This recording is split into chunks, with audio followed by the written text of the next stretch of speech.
Hi, Santiago. Welcome. It's really nice to meet you, and thank you very much for joining me. How are you? Very well. Nice to finally have the interview with you, Joseph. Thank you for the invitation. Thank you, Santiago. Thank you for joining me.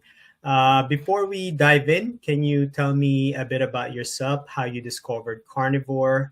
How did it all start? Absolutely. Yeah. Well, mm, I became carnivore recently, but I believe I've been, um, you know, having the idea of starting for a long time. Uh, my one of my many quests. By the way, I'm a psychologist, and it's been my relation with food. I don't think it's been easy for me. I, I know I had like serious periods of gluttony, and it was hard for me. So for the longest time, maybe since my 30s, I've been trying to find what's a better way to eat and having a better relationship with food in general, with nurturing myself. Um, and that all is tied to a hard experience in my life when I was 14. My father, who at the time was 48, passed away for a heart attack.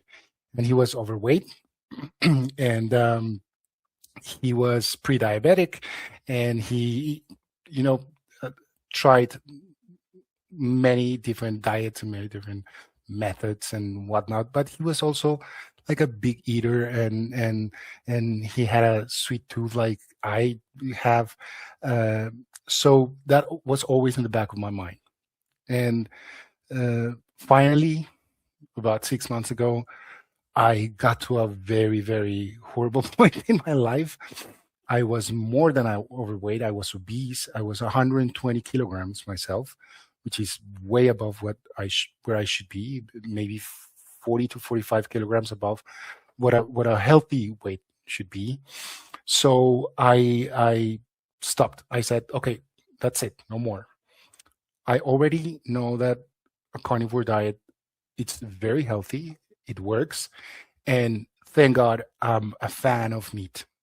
Perhaps it's one of my favorite foods. So I said, I'm going to try this consistently.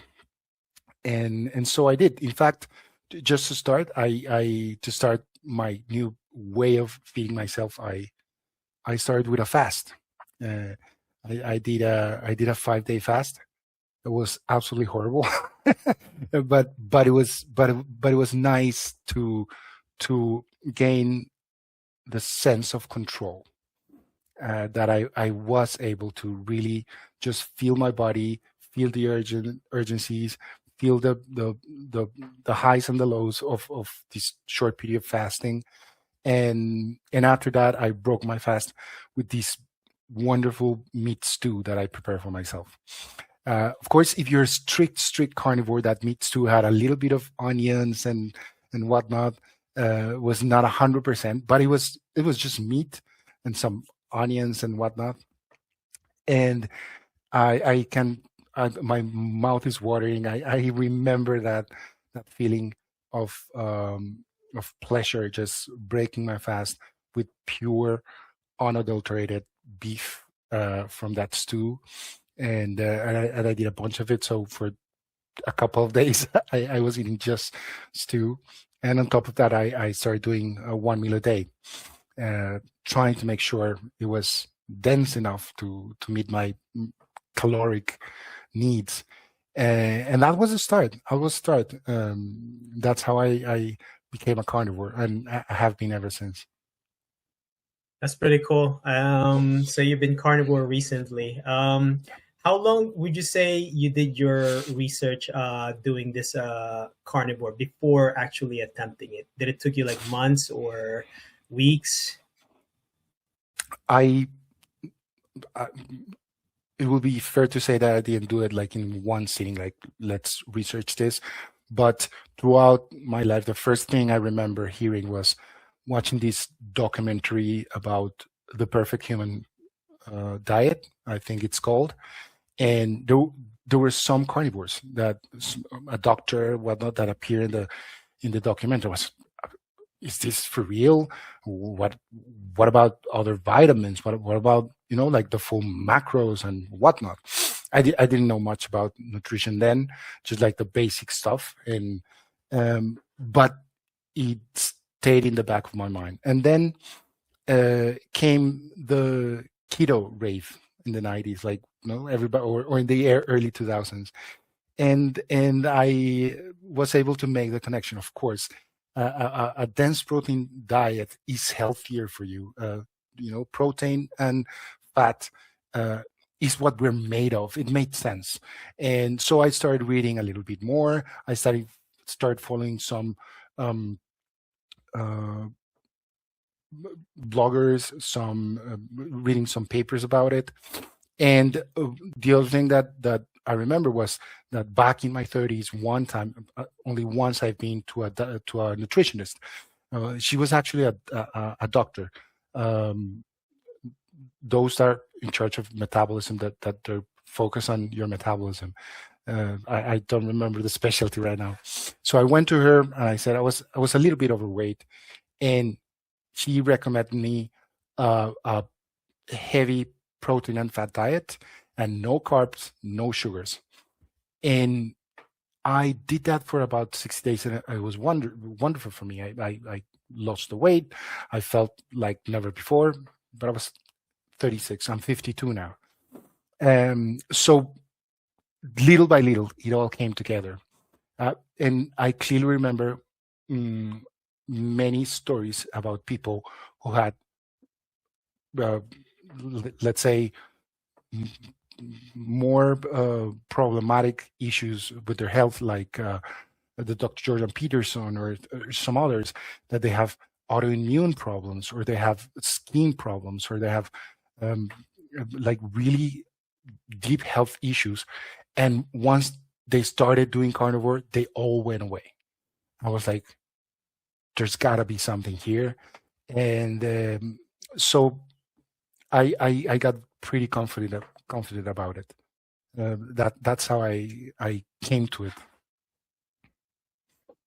Yeah, that is really awesome. I mean, I feel like so many carnivore found it like before jumping in, it made sense to them, but because many of us are pretty much skeptical, so we had to do a lot of research before jumping in. Santiago, I know for me, when I look back at my own health issues, I always wonder. I had a lot of assumptions what was causing it, either maybe genetics or maybe a type of food like I'm eating, or maybe I'm just dirty, like like my skin. Did you have any assumption before finding out like keto and carnivore, like what was causing your health issues? Maybe I think you mentioned because your dad passed away. I think he was 48, right? So Yes, maybe this could be a family pattern or something like that. absolutely. That was my first hypothesis. Like, I'm going to be a bit chubby like my dad always was. I'm going to be a fat adult because that's in my genes. But I also noticed that I've never experienced what I studied as a psychologist. We have to study, addictions,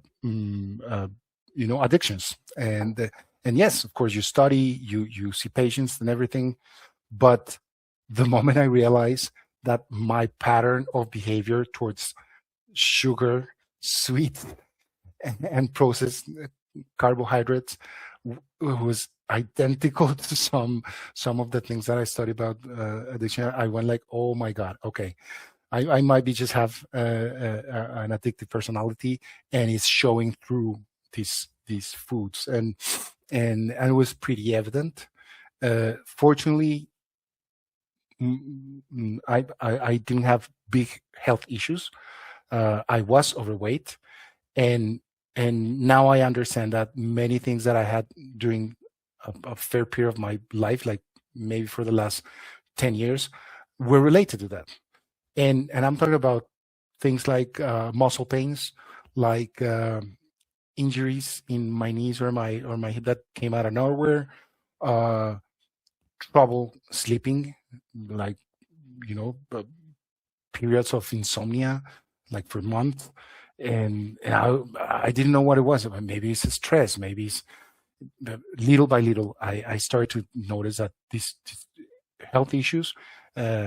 My blood pressure would fluctuate. Many things. At the end, I came to realize that they were related to my nutrition and to the way I was feeding myself. Wow, that's pretty cool. I mean, how I guess how fast did you notice those changes? You mentioned a couple here. I think like muscle pains, like injuries coming out of nowhere, the trouble sleeping, insomnia, the high blood pressure fluctuation. Like after you went carnivore, how fast was the changes? Was it gradual or something fast that you noticed? I'm gonna say the truth, but I don't mean this to be how it always works for everybody. But it was very, very fast. Within the first 3 weeks of being a strictly carnivore, so many things changed. One of the first things that started changing was my sleep.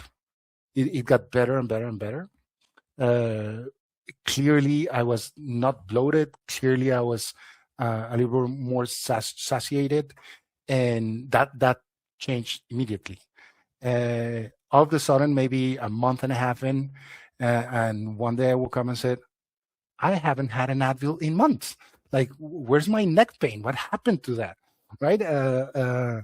Sorry for plugging the the ibuprofen, but I was like, wait, this is gone. Why? I'm not doing anything else. The main thing that I did was changing my diet, and yes, it's true. I also changed my habit of how I consume my diet because I was doing long periods of fasting, which I believe it's an amazing combo for many reasons. But those went away, and I used to have a chronic pain in my hip next to my groin, and it was gone. It was gone. Like I said, from the third week, and then maybe for the 11th week, most of the things changed, and of course, my weight started to really getting to a proper level. Yeah, that's pretty nice. Yeah, I had so much health benefits when I switched to carnivore also, and I absolutely believe that because mine, like I had a tennis elbow, and it healed just like in 2 weeks, you know. And I don't even think it's a perfect carnivore, but like it, you know, just eating meat alone pretty much healed it. Um, Santiago, so can you talk a little bit about your motivation before and your motivation now? Like maybe the difference, like is it a night and day difference before and after carnivore? Like for me, before finding out this specific lifestyle, I feel like motivation is something I have to push for because you know I feel like I have none. I'm so reliant to medication. Um, yeah, it's not even. It's just to me, it was just a chronic health issue that I have. But I feel like you know, slow day by day. It just feels like you know taking away something from me. But yeah, what about for you? Is it a big difference now, like after finding out the lifestyle? Well, I'll be very honest, and I'm going to take this opportunity to talk to you about some very subjective motivations that I have, not very medical, but the first one was that one. Like I had a father who, because he was obese, he had a heart attack, right? So you grow up, and then I became a father. You grow up with that shadow over your shoulder, saying, "Man, are you gonna outlive your father? Are you gonna have a heart attack?" Right? So feeling as well as I feel have helped me just not think about that anymore. Saying I'm finally doing something that truly might change the course of any health related issue that I might inherit. It is changed. It is changing. I'm already with my dad, etc. The other part is a little bit egocentric, which is I I I I I play sports my whole life. I played volleyball in high school. Then I did karate for 7 years, karate do, and then I was a skater, and I skied. Like I was very active when I was young, and then looking at my body after 45 until 50, just getting this unathletic thing was so depressing.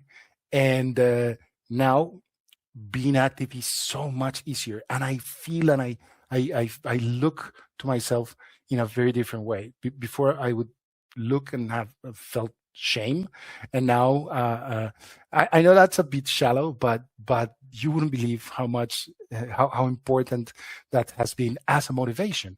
Like, oh, you look good again. You fit into those jeans again.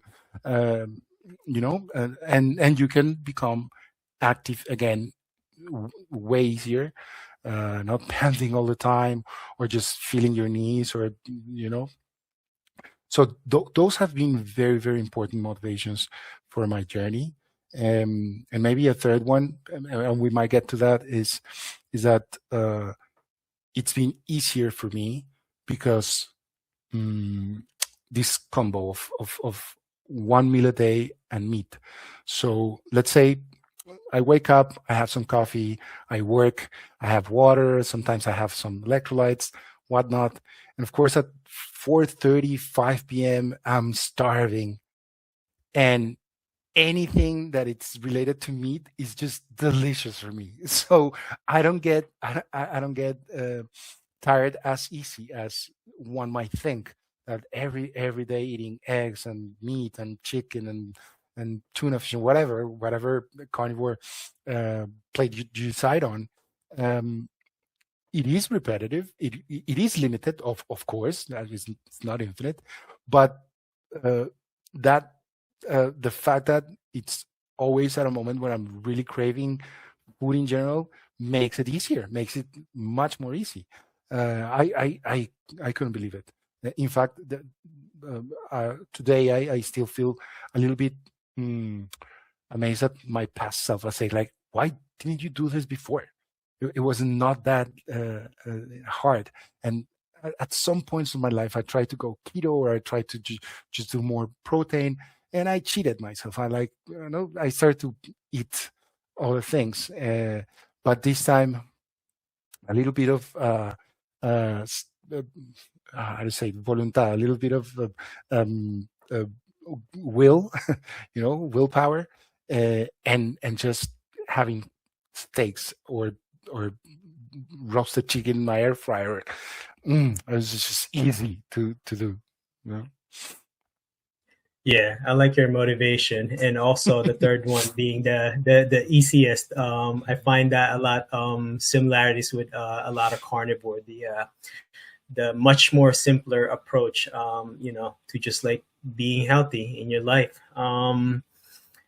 Santiago, it's been easier. It's been easier on my pocket also, because I have found specific stores where I can really stock into picanha, which I love, or some steaks, or some beef sausage, etc., etc. It's even easier on my budget. I don't have to be buying like cereal for breakfast, and then all this stuff that you have, and rice. We cook. I'm Colombian, so we cook with a lot of rice, and then vegetables, and the blah blah blah blah blah.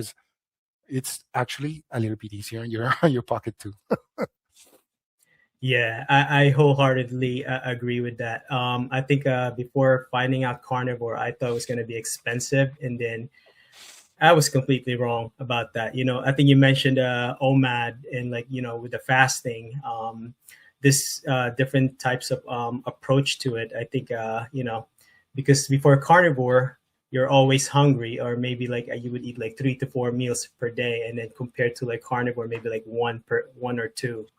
Yeah, I really agree with that.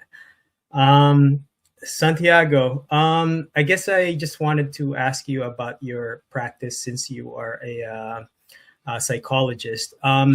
Did you ever suggest carnivore diet to your clients, or maybe like, is there any situation you think it might help someone? Because I think a psychologist works with like I think a mental constraint Yeah. or like some mental problems. Yeah. Well, to be absolutely honest, I've never done it. I've never had the opportunity to focus on nutritional advice or anything like that. And of course, I don't consider myself anything near an MD or a nutritionist. So no, but in other contexts, and I have to that you're gonna love. I have. I'm also a coach, an executive coach, derived from my clinical practice. I ended up certifying myself. So when I'm in a coaching environment with somebody who's just trying to work in a promotion or whatever, then I say, look, if you're not sleeping very well, how are you eating? But I do it in a colloquial way. I would never prescribe anything. I would just use myself as an example and offer the people to try it out.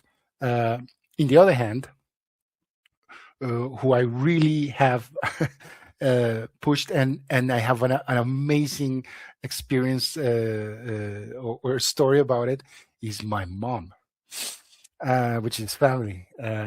My mom is 82 years old, and if you talk to her and you see her, you would never believe she's 82. But here's the thing. 3 years ago, she lives in Colombia. I live in Mexico. I visited her, stayed with her, and she was having problems sleeping. She was overweight. Her blood pressure was up. She was having also problems with her joints. She thought it was because of arthritis, and she was about to get laser surgery for we call it cataratas in Spanish. Was when the eyes start getting white. I don't remember that, which is very common, like in old age. And we all thought, of course, well, she's 79. She's like, it's normal. But then I started talking to her about the documentary I saw and about keto diet. And she went like, oh no, but so much grease and so much meat is going to be hard on my stomach. And she had problems with her stomach like her whole life. I remember growing up, she was on medication for heartburn all the time and colitis. And she was convinced that fatty foods were the ones hard to digest and hard on your digestion system. I said, no, Mom, no. And she's a dentist and a surgeon. She's retired. I said, look at this paper. Look at this medical doctor talking about this. And endocrinologist. That was the specialty I was trying to remember before. And reluctantly, she started to look at it. And all of a sudden, she ran into a YouTuber, a Colombian YouTuber, who's a young woman who does just blogs about her diet, keto diet, and she's a nutritionist. And she fell in love with the YouTuber and then started trying. And then finally, about a year and a half ago, she said, okay, I'm going keto. Tell me how it is. I remember I gave her a book of recipes and whatnot. And her life changed completely. She never got the surgery for her eyes. There was no need. She was on physical therapy. She doesn't need physical therapy anymore. She lost the weight. She's more active now. She was taking CBD drops to fall asleep. She's not taking anything now. She sleeps like a baby. Sleeps a lot, by the way. And I strongly believe that is even a better example than myself for somebody who's benefiting from eating mainly protein. She's not a carnivore, and she said, "No, I cannot be a carnivore. I need some of my greens sometimes." And she became this great now baker of bread out of almonds flour. So her insulin doesn't spike. So that's this bread with almond flour and then cheese and that's her bread now. And her really the fact of the matter is been such a good experience that my brothers, who are older than me, who were criticizing her, you cannot eat like that, that's dangerous for you. And her digestion, her stomach never had a problem again. And she can eat now like very greasy things like pork belly and 4 eggs and butter, and her digestive system is perfect. And she's 82. So my brothers used to criticize that. Mom, you cannot have that many eggs. Mom, but eat some rice, blah, blah, blah, blah, blah. But now, when they see her and she's so good, they're starting to say, "Oh no, of course, no. I think we all should be eating more protein." And I'm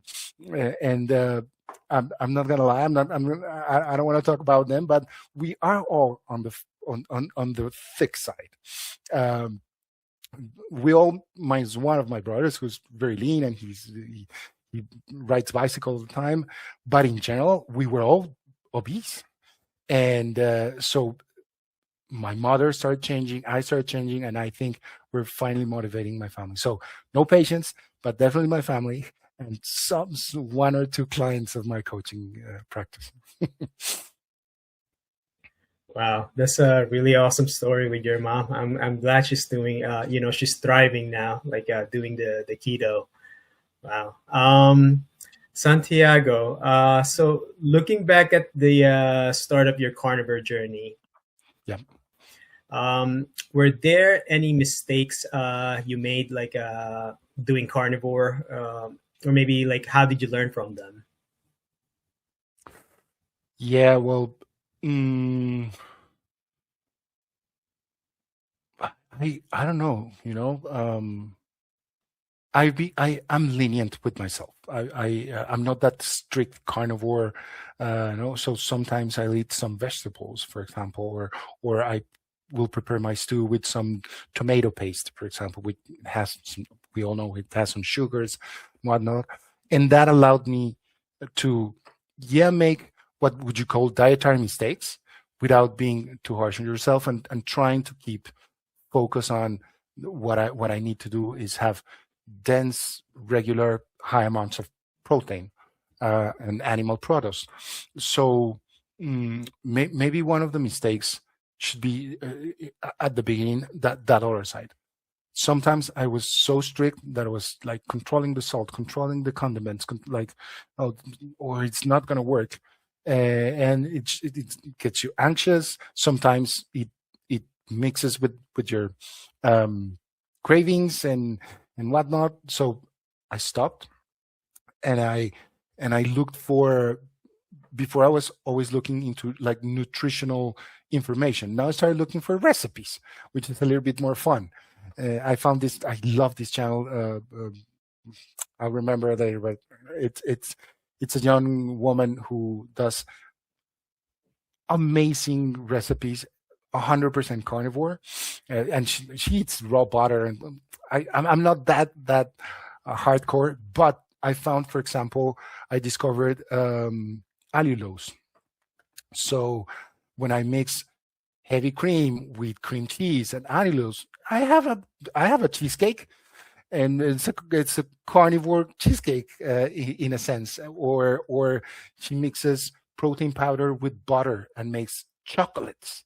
So I have those things were very beneficial to be curious about recipes and try them out, to avoid that mistake of trying to be too strict.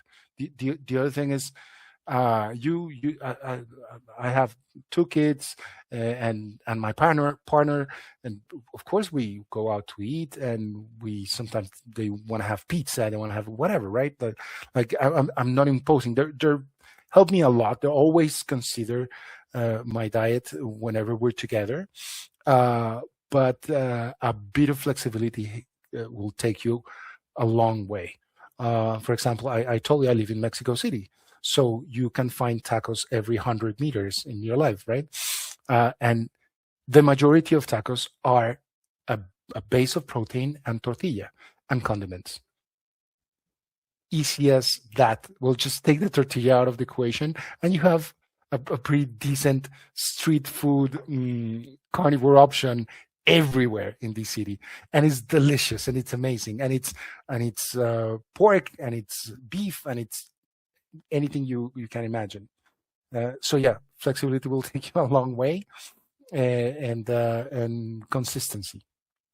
If one day, like I said, I eat something with some starch or because we couldn't find anything else, I'll leave it up for just that one day and focus on the next meal. And the next meal will be perfect. It will be fantastic. Will be dense in protein and fatty animal produce. That's been very important for me, I think. Don't make that mistake. Don't be too hard on yourself, or you wear yourself down. Yeah, absolutely. I agree with that. I think in the beginning, you have to have some margin of errors, especially when starting it, because yeah, it's trials and errors. So in Mexico, would you say, because I know you just gave me the example of the tortilla and the pretty much the inside is meat. Like, would you say it's easy to do the carnivore lifestyle in Mexico? Like, would you say like in the surrounding area, would it be easy for you, like the flexibility of doing it? Yes, I would say so.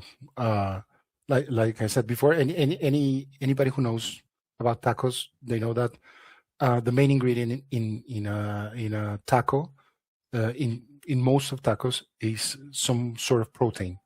So there you have it. You already have a protein, and one thing that happens in many taquerias, not the small ones in the street, but like a normal taco shop or a taqueria, is that you can buy just the meat to take home and build your own tacos at home. And it's a little bit cheaper because they're not elaborated there. So last week we all wanted tacos, so I went to the taqueria. I ordered tacos for everybody. I ordered for me 1 kilogram of what they call pastor, taco al pastor, which is a meat built in this thing that looks like the Arab meat of the kebabs or the gyros. And they said, yeah, of course. They gave me a kilo of that meat. They gave me some tortillas. I said, no, I'm fine. I'm not going to have the tortillas. And I had meat for like 2.5 days. And it was delicious. One day I ate just the meat. The other day I did the meat with some ground beef, and I mixed it up. The third day I just made an omelette with that same meat. It was delicious. I just kept it in my refrigerator, and that's it. So I would say, at least in TCD, it's fairly easy. I mean, there's no excuses. Of course, we don't eat only tacos. Of course, not. But we eat everything. I mean, it's a large, multicultural city. We can have anything, but almost every single cuisine that you can think of at some point has a base of protein. So you can manage if you really want. Yeah, that's pretty awesome. Yeah, I really like that flexibility there. Santiago, so maybe you can walk me through what you usually eat now. Like, do you stick with the same food each day, or like do you change it up maybe weekly? I know you mentioned like you sometimes like get like a tomato like sauce or something, or maybe not fully on carnivore. Yeah, maybe do you mix it up, or yeah? I try to mix it up. I cook for myself 90% of the time, and maybe 10% of the time I eat out, but I cook for myself. So So my list is different types of meat. I have generally I go to a meat store, which there's one that I really like here, but I won't plug it in now. And all the meats are frozen, so it's easy for me. I get a bag of sirloin steak, and then a bag of pre-cut picanha, and sometimes I'll get a large portion of one of rump roast, for example, and then I'll get a bunch of chicken wings, frozen chicken wings, naked one without any condiments, and with those, and then I'll get eggs and pork belly. I always have pork belly. I love pork belly, and I already told you, like, and ground beef. I always have ground beef. With those six things, I can do lots of things. And if I do one thing and there's a little bit of leftovers, it's even better, because next day is like leftovers meats galore. Like I mix them up. That I do. The for example, the rump roast is the one that I use for the stews. So in the stew, yeah, I would use onion to cook the base, and sometimes I put some mashed potatoes or potatoes. No, I'm sorry, mashed tomatoes or tomato paste, and salt and pepper. So I eat different things almost every day. The other thing that I get a lot is like some shrimp. I love shrimp. There's also frozen shrimp, and there's 1,000 ways you can do shrimp. Easy, or with garlic, or anyway, or in a rich buttery stew, anyway. And I have some, like, when I don't have time, I always have, well, first, eggs is like the easiest thing you grab when you're in a rush and you don't have time to just properly cook a steak or something. And also have tuna and canned tuna and canned salmon. And just one of my favorite things right now is I just make the canned tuna with a little bit of olive oil and cream cheese. And that alone, it's just a delicious salad. It's and with one large can of tuna or two, you're like super full, and with maybe 100 to 120 grams of cream cheese, that's a lot of food, and it's absolutely delicious. A little bit of garlic, a little bit of salt, and maybe some drops of lime, and so yeah, I try to mix it up as much as I can. Even though when I do large portions, I do repeat, but once again, I love doing these leftover mixes. So it feels that as if I was not repeating that much. That's pretty awesome. I mean, you have a lot to work here. To work with here. You have the frozen meats, the chicken wings, pork belly, ground beef, and eggs. When you don't have anything, and just you need to cook something and eat something, and also the shrimp. That's pretty cool. Santiago, so what is the hardest thing about being carnivore for you? An example for me would be like the social gatherings with family and friends, the holidays, the travels, the cravings in the beginning. It took me like a year to get it out of my system. Maybe did you face skepticism from family and friends also? Yeah. What has been like for you? Now that you mention it, I've had similar struggles. Yes, the family gatherings, the holidays, it's a bit of struggle, and for a couple of reasons. One, well, you're invited somewhere, and there's a food that they prepare for you, right? So you might not find what to eat. And in the other hand, in my culture, in this culture, in Latin American culture, saying no to something that someone is serving you from your family is super rude. So it's even harder. Like, no, I'm sorry, I can't. You can't. Why? We are all hungry. Don't you like it? It's super rude. So yeah, it's a bit of a struggle. So little by little, I've been talking to the members of my family and my in-laws to say, look, I'm doing this. So now they're a little bit more in line with me, and my partner is wonderful. She's always saying like, well, we're going to my sisters for lunch. What are you taking? They all know you. If you take your own food, it's fine. Don't worry. So, oh, thank you. So they give me the opportunity, but it was a thing. Um, I haven't traveled that much lately since I became a carnivore, but in my line of work, when I travel, I'm usually by myself. So I strongly believe that it wouldn't be a problem because I will have just to select or eat or pick my own diet when I'm traveling. And once again, I'm convinced that wherever you go, you'll be. If you go to a sushi place, well, you just eat nigiri without the rice. Or if you go to, it's like, come on. But the other thing that you said, yes, I faced some skepticism from some people. Is it really that healthy? Oh, you're gonna get gout.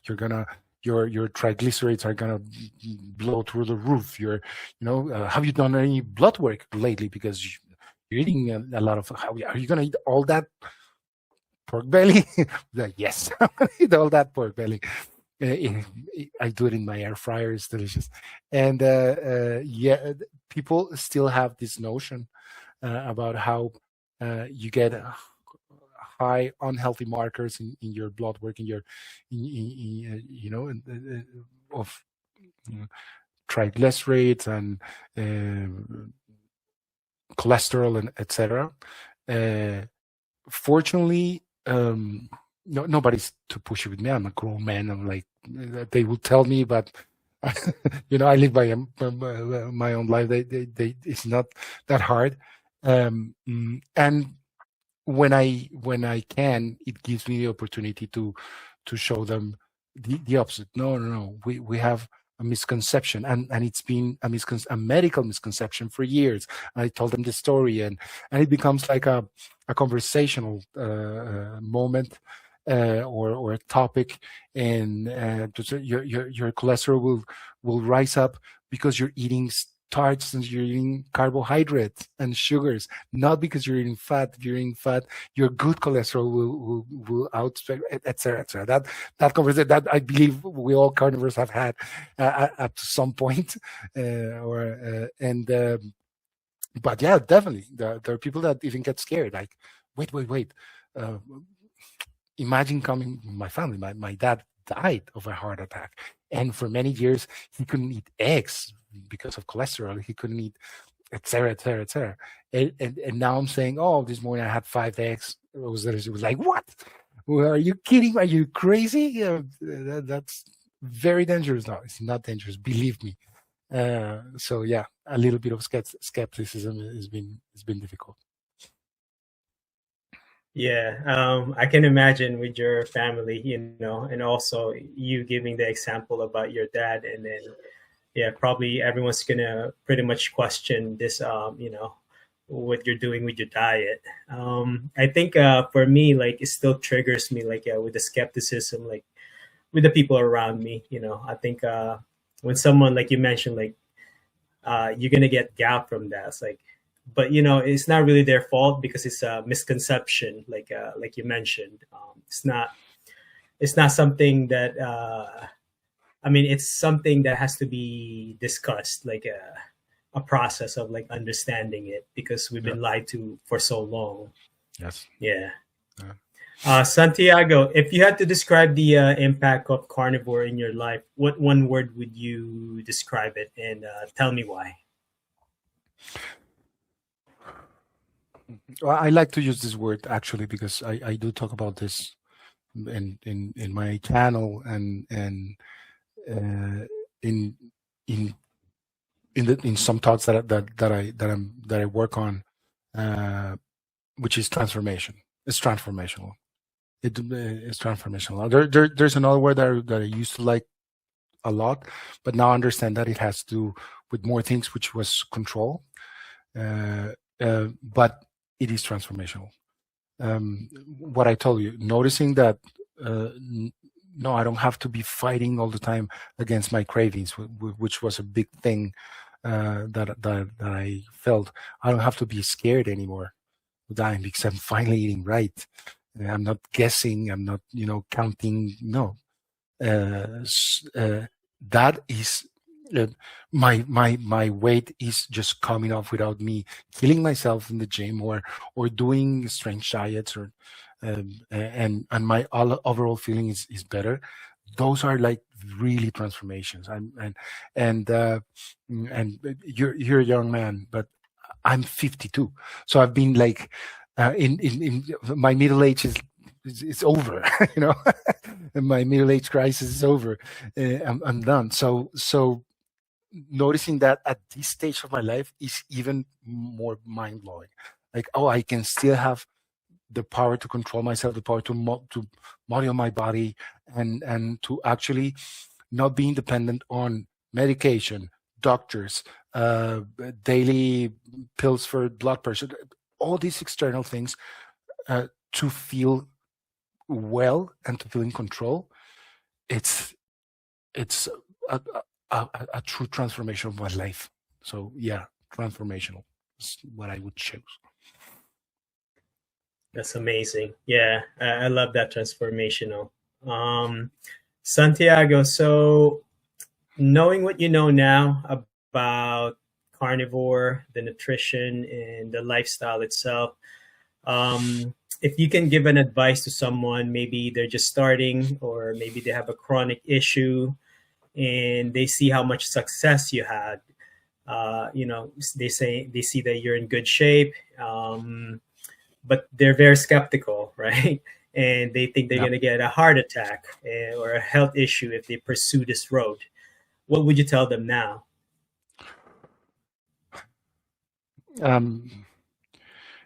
Like in general, I would say, if you like meat and animal foods, don't even think about it. Don't hesitate. There's nothing to fear. That would be the first thing I would say. And yes, I know I started saying, and if I wouldn't say the same to anybody. I wouldn't dare to plug carnivorism to a vegetarian. I have no idea how vegetarians plan their diets or they perceive their own health, and I respect them, and I'm fine with that. But if you like meat, you have to try it. That's the first thing that I would say to anybody. Then maybe perhaps you took to so many different people, but for example, I would definitely try to invoke the rational mind in people and say, look, here's this documentary, this medical paper, this is this historical documentary about how in the late 50s, 60s, this doctor who was treating this president in the United States changed the whole pyramid, and who they were backing them up. I know it sounds conspiratory, but it's true. It was backed by the corn producers and the wheat producers. Like, so look at it, read about it, and then come back to me and tell me if we're not right on the side of changing our diet towards one where the base of the pyramid is protein, meat, animal products, and fat. That's the actual truth. So that's the other thing I would try to talk into the rationality of what I've seen, because maybe because, of course, of my background and whatnot, but this is medical science, and this is nutritional science. It is not a trend. It is not a fad. It is not something that we colloquially are experimenting. No. This has been widely proven. So I'll find some good reading material for you, so you can be so you can start with no fears around this. And you know what? Go eat that steak. Go make that omelet, man. Just enjoy it. And with the fat cap, yes, with the fat cap, it's delicious. Just burn it a little bit, and you'll be the happiest person on earth after eating that. So go do it. That's a very that's a great advice. I mean, yeah, I think I often do that to people who ask me to. Like I'll send you a link, or maybe I'll send you a YouTube link that you can watch. So yeah, but overall, it's great.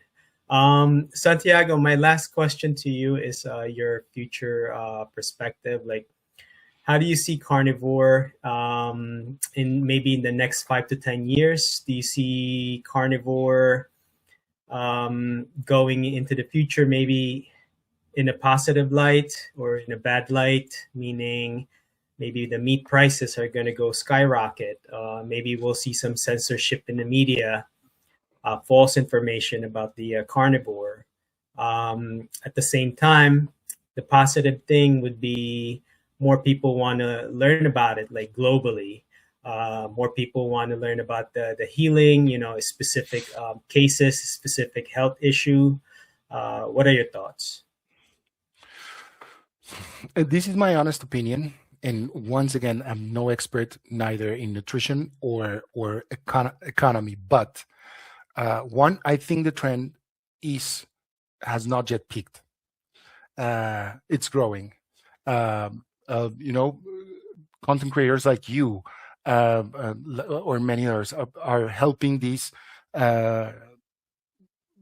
let's say, way of dieting of nutrition to grow and to, let's say, preach the word. So it's going to keep growing. We've seen some changes, some major changes at a governmental level in some countries with the structure of the nutritional pyramid that is suggested, and that affects everything, right? From there are the schools, from there are the medical professionals, etc. The problem is, I think, is that if that trend keeps growing, I don't think it's going to be. It's never going to be 100%. But in general, what we're seeing is that people are understanding that the healthiest way to nurture yourself is through protein, through animal produce. And two things happen. One, animal produce is expensive. It's more expensive than any other dietary base. And second, it demands to have good quality of animal produce for such a large population in the world. It demands profound changes in our economy and in our environment. So at some point, I think we're going to meet some regulations. We already have here in Latin America, we already have that problem that a fair part of the deforestation of the Amazon jungle is not for the wood, is to have cattle and produce cheap meat. And that's very, very dangerous. But we still have all the oceans in the world. We can have fish. We can have, there's ways to do this in an orderly way. But I foresee that we that live in, let's say, fairly developed countries that have the means to consume at a high level of demand, we're gonna move the needle of the world economy. And poor countries that they were selling before, I don't know, coconut oil, they're gonna chop the palms and gonna start doing cattle just to build cheap burgers, and that's gonna change them. And that's a risk that I foresee, that I have no idea how to prevent or how to change. But I believe as the trend grows, we will start seeing policies, and we're going to start see people with power to take an hours and try to make sense of it in two ways, in medical and health policies, and also in economic policies. Yeah, that's a great outlook. I think, yeah, you know what? I agree. I don't think carnivore hasn't reached its peak yet. Maybe sometimes in the next couple of years. Yeah. Santiago, if people want to reach out or connect with you, where's the best place to get in touch with you? Well, if anybody wants to see a little bit more of my journey and my transformation, well, they can go to my YouTube channel. I I I have this framework of transformation. One of the parts of the framework is nurturing, is how I structure my diet and my relationship with food. So you can go to Santiago and Mejia at Santiago and Mejia, and you can take me there. Um, mm, and in general, you can also, if you want to consult me, not for nutrition, but in general, well, I have a webpage that I'll send to you if you want to publish it, and you can click there for a free consultation. The 99% of my consultation is virtual, so it's easy. Wherever you are in the world, we can have a chat and we can have some sessions for sure. Yeah, definitely want that web page. So I'm gonna make sure to pretty much post them all in the description, and then so Thank you people very can much, reach man. you. Thank you Yeah, very much for that. Now, now, now, Santiago. now you're helping my family too. Thank you for that. Yeah, Santiago. Thank you again for joining me. I really enjoyed listening to your story and about your carnivore journey experience. I appreciate you taking the time to share. No, thank you, Joseph. It was wonderful talking to you. Thank you very much for this. And anytime, anything you want, I'm here. I'm here, and we can chat, we can talk, we can debate. Thank you very much.